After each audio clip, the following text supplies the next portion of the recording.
Meus queridos, minhas queridas, companheiros, companheiras, amigos, amigas, irmãos e irmãs do Núcleo Espírita Chico Xavier.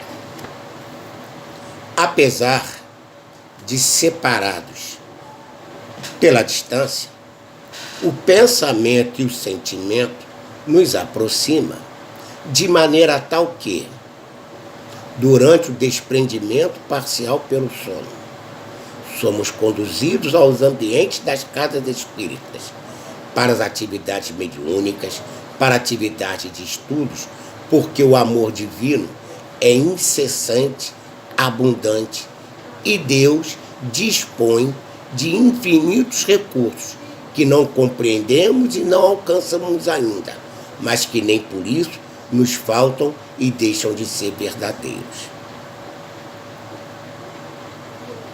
Agradecendo a Deus, a Jesus e a Maria, a oportunidade desse estudo, que dedicamos a Allan Kardec, Francisco de Assis, Mahatma Gandhi, as grandes personalidades do mês de outubro.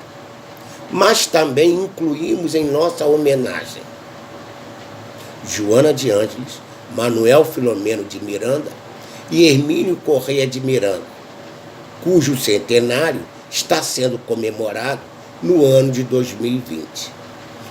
Todos trabalharam, deram de si em favor de todos nós, encarnados e desencarnados, para que pudéssemos evoluir, crescer e alcançar a graça dos céus. Vamos dar, então, o nosso estudo à leitura de ambientação do livro Caminho, Verdade e Vida, ditado por Emmanuel através de Chico Xavier, a lição 120, zelo próprio. Olhai por vós mesmos, para que não percais o vosso trabalho, mas antes recebais o inteiro galardão. Segunda Epístola de João, capítulo 1, versículo 8. A natureza física, não obstante a deficiência de suas expressões em face da grandeza espiritual da vida, fornece vasto repositório de lições alusivas ao zelo próprio, a fim de que o espírito receba o sagrado ensejo de aprender na terra, receberá um corpo equivalente a verdadeiro santuário. Os órgãos e os sentidos são as suas potências, mas semelhante tabernáculo não se ergueria sem as dedicações maternas e, quando a criatura toma conta de si, gastará grande percentagem de tempo na limpeza, conservação e defesa do templo de carne em que se manifesta. Precisará cuidar da epiderme, da boca, dos olhos, das mãos, dos ouvidos. Que acontecerá se algum departamento for esquecido? Excrescências e sujidades trarão veneno à vida. Se o quadro fisiológico, passageiro e mortal, exige tudo isso que não requer de nossa dedicação, o espírito com seus valores eternos. Se já recebeste alguma luz, desvela-te em não perdê-la. Intensifica-a em ti. Lava os teus pensamentos em esforço diário nas fontes do Cristo. Corrige os teus sentimentos. Renova as aspirações, colocando-as na direção de mais alto. Não te cristalizes. Movimenta-te no trabalho do zelo próprio, pois há micróbios intangíveis que podem atacar a alma e paralisá-la durante séculos. Passemos então a nossa prece de abertura. Com Francisco de Assis podemos dizer: Senhor, fazei-nos instrumento de vossa paz. Onde houver ódio, que levemos o amor. Onde houver ofensas, que levemos o perdão. Onde houver discórdia, que levemos a união. Onde houver dúvidas, que levemos a fé. Onde houver erros, que levemos a verdade. Onde houver desespero, que levemos a esperança. Onde houver tristeza, que levemos a alegria. Onde houver trevas, que levemos a luz. Ó Mestre, fazei com que procuremos mais consolar que ser consolados, compreender que ser compreendidos, amar que ser amados, pois é dando que recebemos, é perdoando que somos perdoados, e é morrendo que nascemos para a vida eterna. E assim, Senhor, que cada vez mais permeáveis, sensíveis, dóceis, afáveis influências salutares e benfazejas do teu amor, possamos nos ajustar aos padrões evangélicos de conduta e comportamento, amando a Deus nosso Pai sobre todas as coisas, por teu intermédio, hoje, agora e sempre. E assim, possamos realizar o nosso estudo de hoje, cujo tema é a felicidade. Se nós perguntarmos em sã consciência, quem quer morrer? Ninguém. Quem quer sofrer? Ninguém. Que a morte não existe, nós espíritas já estamos mais do que certos e convictos. Porém, a existência de Deus, a realidade espiritual da vida e o amor como princípio ordenador e mantenedor da vida são expressões fáceis de falar, dificílimas de compreender, de aceitar e de viver. A ciência, a filosofia, a religião e a arte, como expressões da consciência, sempre exaltaram a vida como busca da felicidade. Se nós olharmos os livros sagrados de todos os povos, em todos os tempos,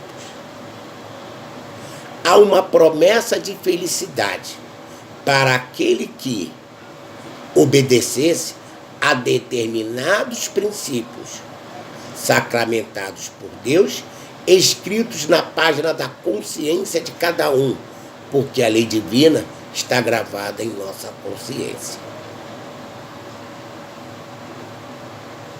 Se nós olharmos, então, os livros sagrados de todos os povos, Deus, vida espiritual e amor são os três pilares da realização íntima de todos nós.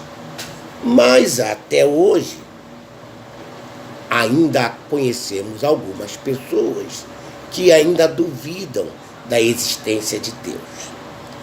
Albert Einstein, um dia, questionado quanto ao fato dele ser um cientista e acreditar em Deus, respondeu o seguinte: basta olhar a natureza. O que não é obra de Deus, o que não é obra do homem, é obra de quem? Bom, então a existência de Deus não há mais questionamento. Porém, no nosso mundo ocidental, as religiões pintaram um Deus vingativo que pune, que castiga.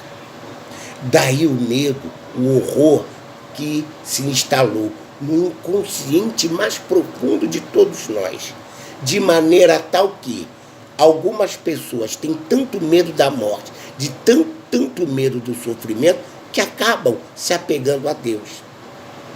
Porém,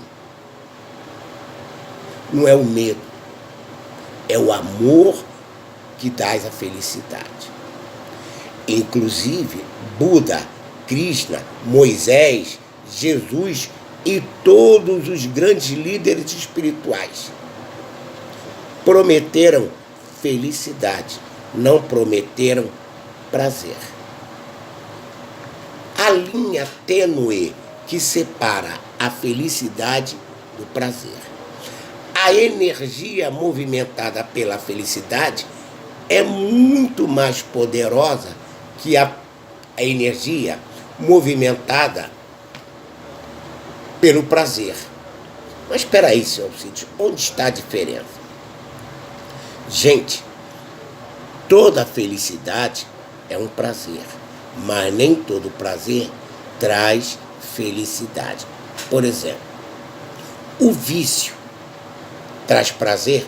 Traz. Traz felicidade? Não. Ele traz tanto prazer que é muito difícil abandonar um vício. Joana de Ângeles, nossa nobre mentora, diz o seguinte a respeito da felicidade. Só existe felicidade em quem se encontrou com a verdade, absorveu-a e tomou-a como norma de conduta. E o que é, nesse sentido, a norma de conduta? Os ensinamentos de Jesus, que se dirigem não somente aos cristãos, porque Deus é universal e Jesus, como governador planetário, se dirige a todos nós, encarnados e desencarnados, judeus, muçulmanos, hinduístas, crentes ou não. Diz ainda Joana, a felicidade relativa é possível e se encontra ao alcance de todos os indivíduos, desde que haja neles a aceitação dos acontecimentos conforme se apresentam, nem exigência de sonhos fantásticos que não se corporificam em realidade, tampouco o hábito pessimista de mesclar a luz da alegria com as sombras densas dos desajustes emocionais. O amadurecimento psicológico, a visão correta e otimista da existência são essenciais para adquirir-se a felicidade possível. Meus amigos, prestemos atenção. Nós que somos espíritas, sabemos que o planeta é de prova e expiação. O que significa, então, dizer que o planeta é de prova e expiação? Qual é o objetivo? Dar a todos nós que, por ignorância, por incredulidade, abusamos dos dons e dos talentos que nos foram concedidos para fazermos a vontade divina, impingindo a outrem o nosso orgulho, a nossa vaidade.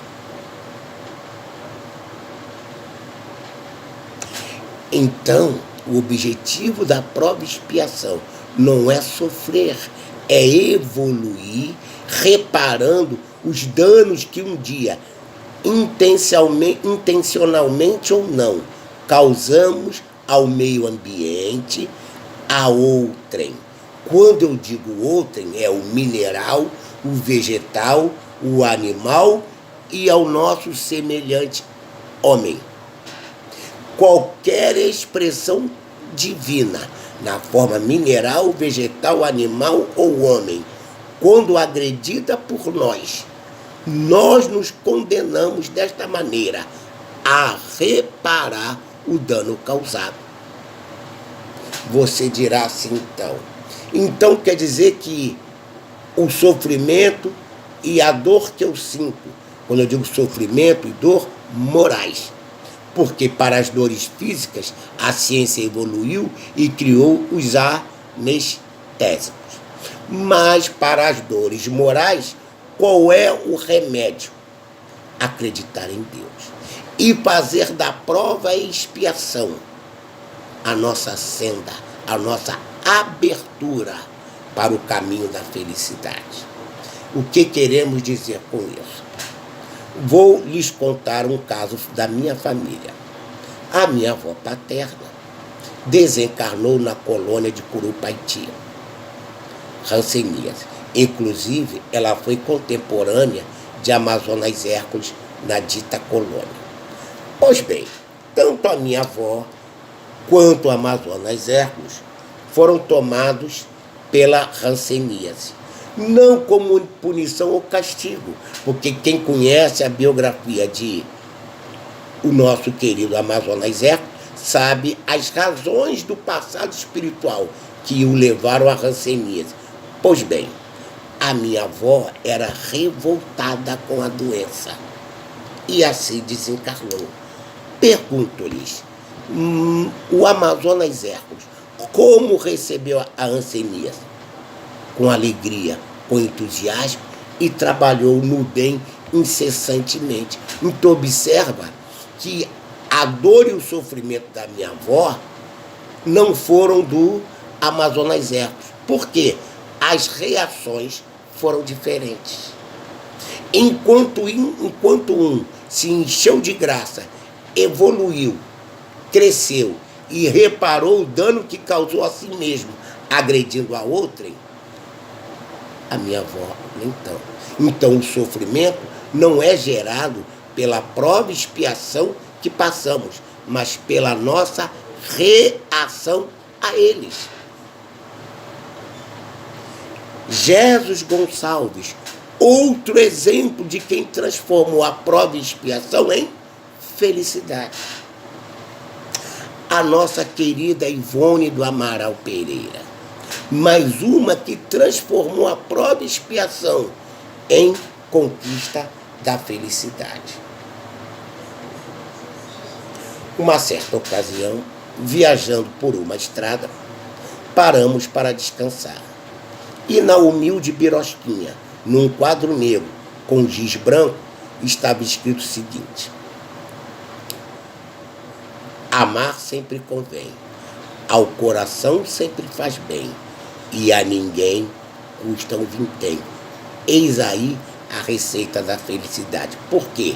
Ninguém é tão rico financeiramente que não precise de uma migalha de carinho. Ninguém é tão pobre financeiramente que não tenha um carinho para oferecer. Ou seja, fazer o bem não depende de dinheiro. Cada um de nós, dentro da situação social em que se encontra, por necessidade evolutiva, pode semear o bem. Uma palavra amiga, um abraço. Outro fato incontestável: ninguém é tão sábio que não precise aprender. Ninguém é tão ignorante que não possa ensinar. Então, estamos todos juntos, reunidos, para aprender a ser feliz. Em minhas aulas de química por aí, eu costumo escrever no canto do quadro, sempre no início da aula, umas frases de estímulo ao pensamento e ao sentimento. E um dia eu não escrevi frase alguma. Um aluno virou-se para mim e disse assim: ô professor, hoje não vai ter frase? E eu disse a ele: meu filho, hoje eu estou sem inspiração, me deu uma ideia. Ele falou assim: escreve alguma coisa sobre viver. E eu não sei porquê, eu escrevi a seguinte frase: viver é aprender a ser feliz. Exatamente isso. Viver é aprender a ser feliz, transformando as provas e expiações em felicidade.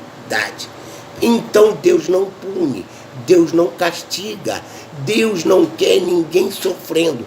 Ele abre as portas da reparação do engano, a fim de prosperarmos.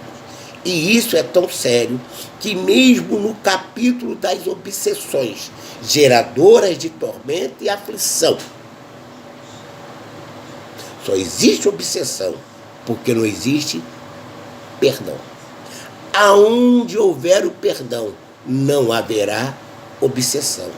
E quando falamos de perdão, não é do outro para nós, é de nós para nós mesmos, transformando as provas e expiações em conquista de luz e sabedoria.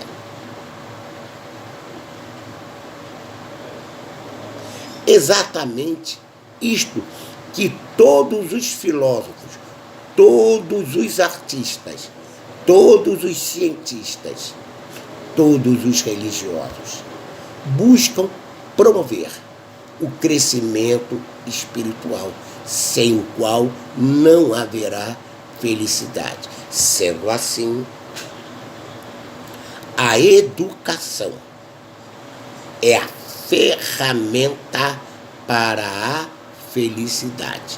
Como disse o nosso grande Pitágoras, eduque a criança para não punir o adulto. Qual é a punição que ele está querendo dizer? O despreparo para construir o reino de Deus em cada um de nós mesmos. Uma vez perguntaram a Buda, por que o senhor é tão feliz? E ele respondeu, porque eu sou um desperto. Desperta, ó tu que dormes, e o Cristo te esclarecerá. O despertar da consciência para o objetivo sagrado da vida, que é a evolução através do amor incondicional a Deus nosso Pai, a Jesus nosso Mestre, a Maria nossa Mãe, amando o outro como a nós mesmos. Por quê? Pela lei de causa e efeito, o único beneficiário do bem que eu faço sou eu mesmo. Mas o único prejudicado no mal que eu me permito fazer sou eu mesmo. Então, a gente lembra que na oração dominical do Pai Nosso, quando Jesus diz, Pai nosso que estás no céu, santificado seja o vosso nome, venha a nós o vosso reino, seja feita a vossa vontade.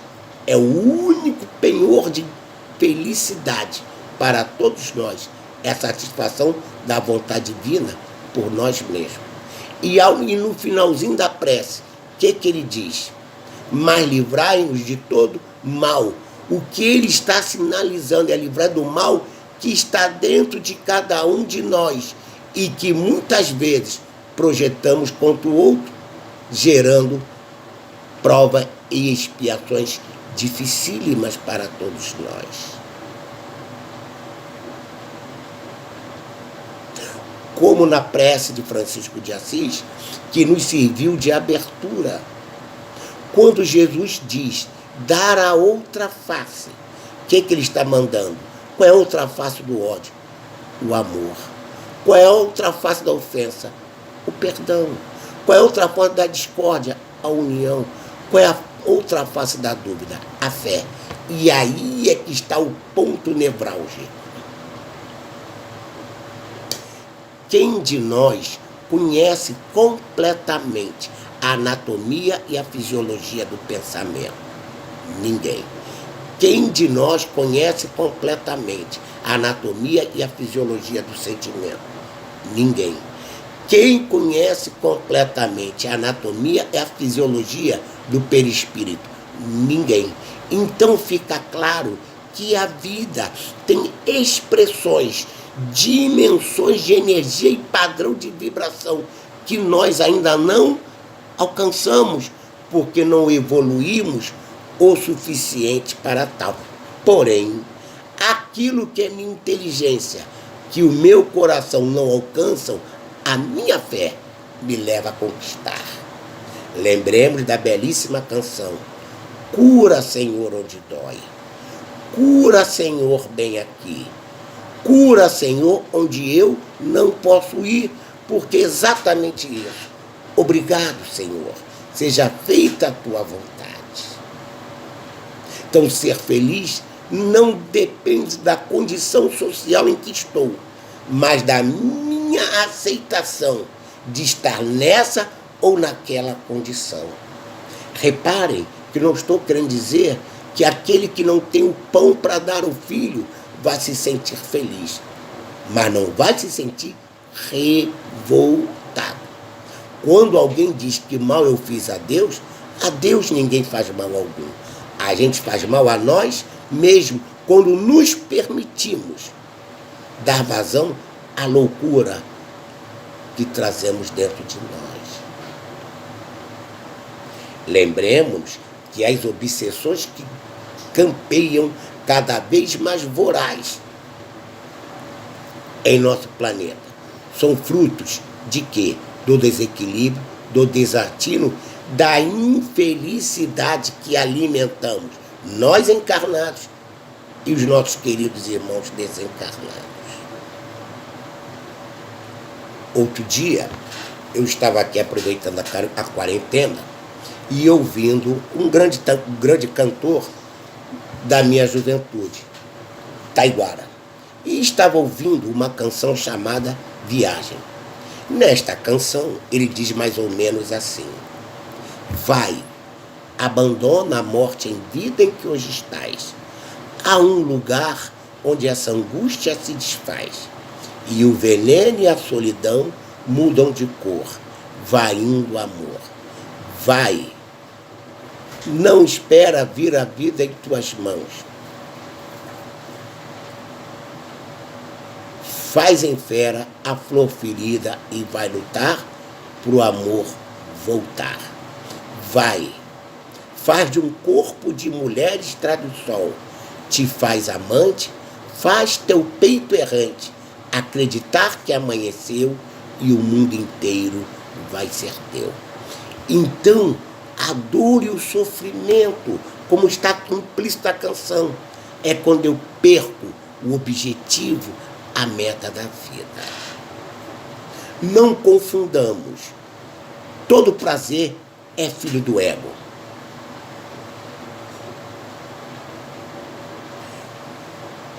Todo vício é filho do prazer. E nós confundimos prazer com felicidade. Toda felicidade é um prazer, mas nem todo prazer é uma felicidade. Os vícios comprovam isso. Quem cheira cocaína, quem fuma maconha, vai ter prazer, mas não vai ter felicidade. Observem que a felicidade nos obriga a abnegar, a renunciar aos vícios, às paixões egóicas, faz com que a consciência desperte e desabroche como um girassol na primavera. Nunca nos lembremos que o simbolismo, a ostra nasce do lodo, gerando pérolas finas. É aí que está. Nós não podemos confundir as aparências e entender que Deus não pune, Deus não castiga, mas abre a todos nós a oportunidade de aprender a amar e ser feliz. E eu só posso aprender a amar e ser feliz reparando os danos causados a mim mesmo através do mineral, do vegetal, do animal e do homem que comigo caminham, sejam encarnados ou desencarnados. O único ser que estava isento de culpa foi Jesus. E não confundamos sofrimento do corpo físico. É oportunidade de libertação e cura da alma, como nos mostraram Amazonas Ecos, Zé dos Gonçalves, Jerônimo Mendonça, que transformaram as limitações físicas em crescimento espiritual. Então você, meu irmão, minha irmã, minha amiga, meu amigo, que passam por limitações, aí é que está a tua chance de ser feliz. Não se deixe abater, não se deixe desanimar, não se desespere. Cresça, faça valer o divino que está dentro de você. Quando é que o nosso irmão Saulo, depois Paulo, como é que ele foi feliz? Quando Saulo ou quando Paulo? Quando Paulo. Por quê? Ele renunciou a si mesmo para buscar a satisfação da vontade divina. Vítima do preconceito que os homens do seu tempo carregavam. Lembremos que Jesus foi condenado pelos preconceitos. A própria doutrina espírita, se algum de nós chegarmos e nos declararmos para outras pessoas que somos cristãos, perguntarão logo qual é a nossa igreja. E a realidade espiritual dos ensinamentos do espiritismo ainda não são aceitos completamente, porque há encarnados e desencarnados ainda presos aos preconceitos que nos bloqueiam, que nos limitam a capacidade de amar, de sentir e de viver em nós mesmos a graça de nos sabermos filhos de Deus, a caminho da luz, a caminho da felicidade e da prosperidade. Para encerrar, Joana de Ângeles nos diz assim: a felicidade não se radica na satisfação de qualquer desejo do ego, porquanto, após satisfazê-lo, manifesta-se com veemência, gerando ansiedade e desconforto. Na busca da felicidade, são inevitáveis os estágios do sofrimento e de prazer, por constituírem fenômenos de experiência humana da realização do self, desidentificando-se do ego. Então vocês prestem atenção.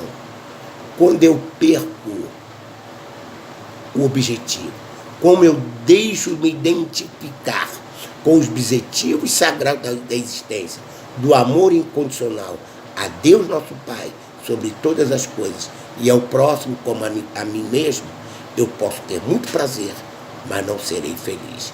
Então, o caminho da felicidade está mostrado a todos nós. Resta-nos disciplinar e educar a vontade e o pensamento para que os nossos atos reflitam o divino que está dentro de nós.